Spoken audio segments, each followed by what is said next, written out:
Lëvizja vetëvendosje u kërkon dy partive më të mëdha opozitare në vend, Partisë Demokratike të Kosovës dhe Lidhjes Demokratike të Kosovës, të paraqesin së bashku 3 kandidat jo partijak për presidentin e ardhshëm të Kosovës, në mënyrë që të shmangën zgjedhjet e parakohshme. Kjo vendos në një mbledhje të kryesisë së vetëvendosjes të mbajtur të premte në mbrëmje. Ftojnë PDK-n dhe LDK-n që së bashku të propozojnë 3 emra nga të cilët do të mund të zgjidhet presidenti i ri nga legjislatura e 10. Këta 3 kandidat do të jenë figura unifikuese me integritet të lartë qytetare kombëtar, me kontribut të dëshmuar në jetën profesionale dhe shoqërore dhe jashtë skenës aktuale politike. Për këta 3 do të siguroheshin së paku 90 nënshkrime të deputetëve të Kuvendit të Republikës së Kosovës.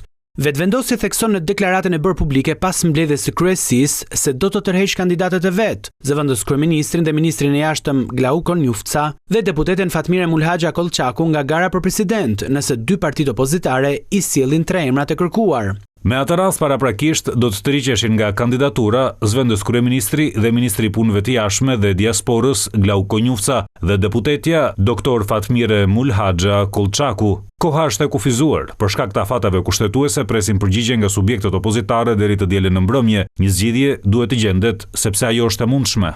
Qëndrimi i ri i Kurtit dhe vetëvendosjes vjen pas dështimit të bisedimeve mes Kurtit dhe liderëve opozitar Bedri Hamzës së PDK-s dhe Lumir Abdigjiku të LDK-s, të cilët nuk pranuan propozimet e kryeministrit. Kurti i kishte ofruar LDK-s postin e zëvendës kryeministrit dhe 4 ministri, ndërsa në një ofertë të dytë postin e kryeparlamentarit. PDK-s i kishte ofruar postin e kryeparlamentarit gjithashtu. Ndërkaq, afati kushtetues për zgjedhjen e presidentit skadon më 28 prill.